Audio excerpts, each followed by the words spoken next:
Okay, you guys, I feel called to just go live and talk about this topic. But it's kind of a hard topic. So what I want to talk about is acceptance and gratitude. I had the honor of leading actually a 12-step meeting yesterday morning, and that was my topic, acceptance and gratitude. And it was very easy for me to talk about kind of in the moment and in the throes of like my thoughts around this in regards to my mom. And I was like, I really need to, I felt called to like share it here. And I don't even remember what I actually talked about yesterday morning because it was so just organically from the heart.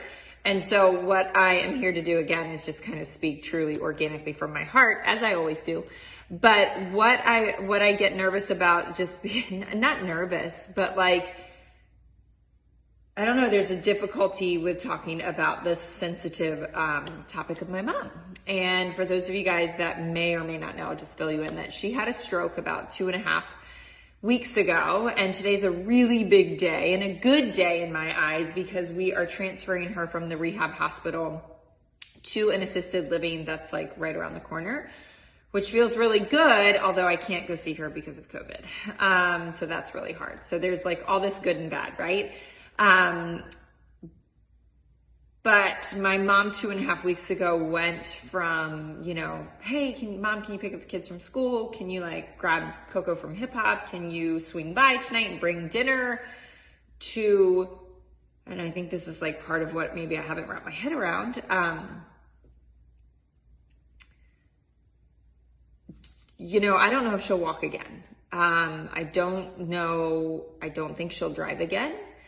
I don't know if she'll ever go back home again.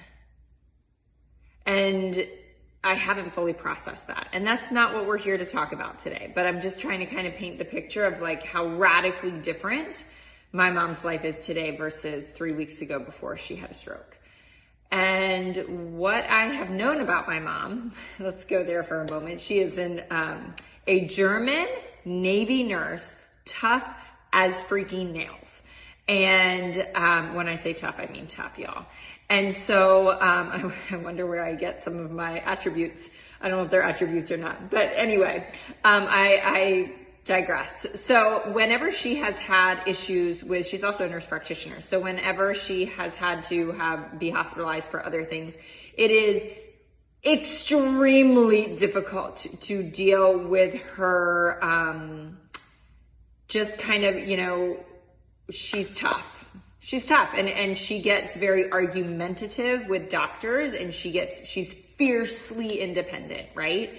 So that's always been super hard to navigate whenever we've had to deal with health issues with my mom.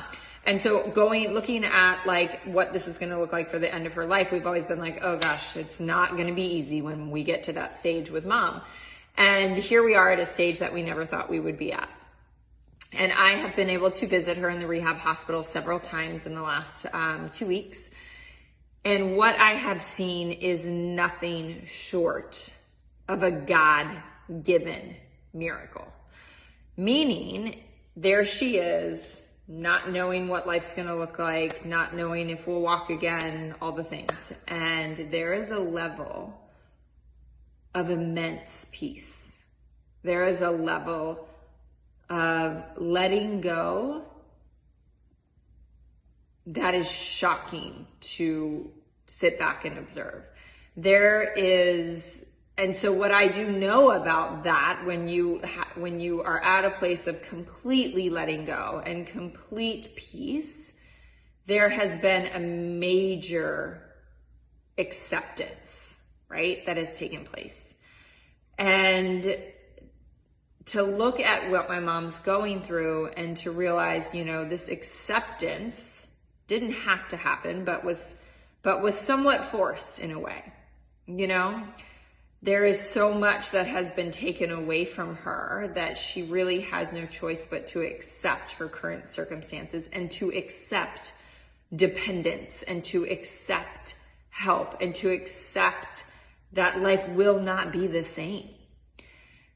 But the peace,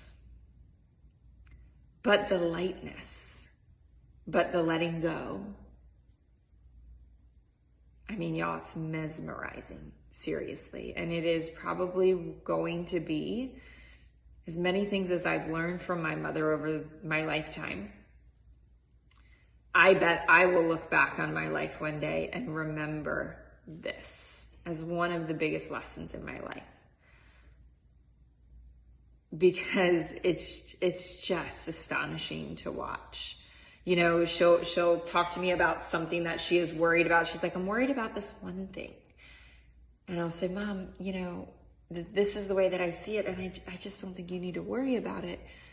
And she's like, oh, well, okay. Then I'll just put that in the bucket of, no, I'm not going to worry about it.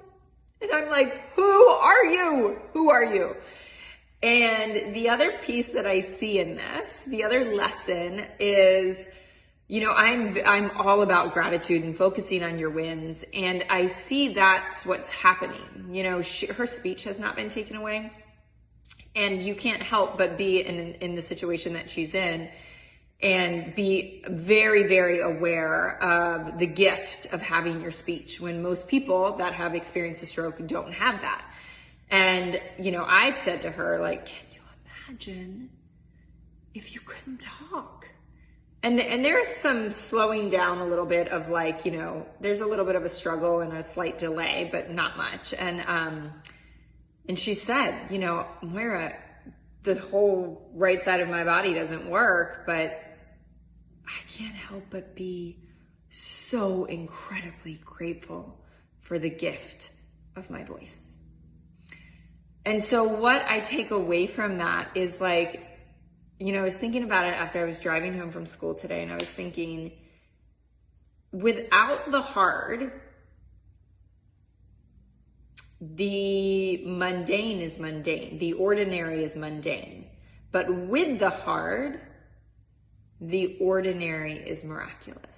Meaning, I can go through, like, I had an instance where I almost got stranded on the West Coast. I was utterly exhausted, not feeling well, like devastated that I missed my flight. I just was so desperate to get home. Like, it felt like it was going to be the end of the world, and I was never going to get home. And I finally was able to book a flight and get home. And I came home to normalcy. I came home to laundry. I came home to children. I came home to work. I came home to having to cook dinner. I came home to having to run to the grocery store. And I remember it felt like just bliss, like utter bliss and utopia. And I mean, it was like a 15 on a scale of 1 to 10. My everyday life that I usually complain about, or not complain about, I'm not a complainer, but I usually, like, you know, just get through the laundry, and I get through the grocery store, and I get through the cleaning of the house and schlepping the kids and all the things. But because of the hard, I walked into what I felt like was utopia. And so we have to be grateful for the hard. We have to be grateful because, you know, speech, right? Like, how often do we think, thank God I can use my voice? Like, the thought never crosses our mind. But that reality is so real to my mom right now. And so just so many, like, juicy, amazing moments and lessons and moments of clarity. And this is, like, you know, this in and of itself is saying the same thing. I wouldn't be experiencing any of this. She would not be experiencing any of these, like, moments without the really freaking hard road of having a stroke, of having a sick parent, of having to do this. I'll tell you, at night, like, when I get home after a day of, like, you know, dealing with all of this, I fall into my bed, and my bed feels totally different. I'm so grateful for my bed that I usually take, you know, for granted. So in the hard are the blessings. And one day you will look back and realize the hardest times were the biggest blessings. Happy day.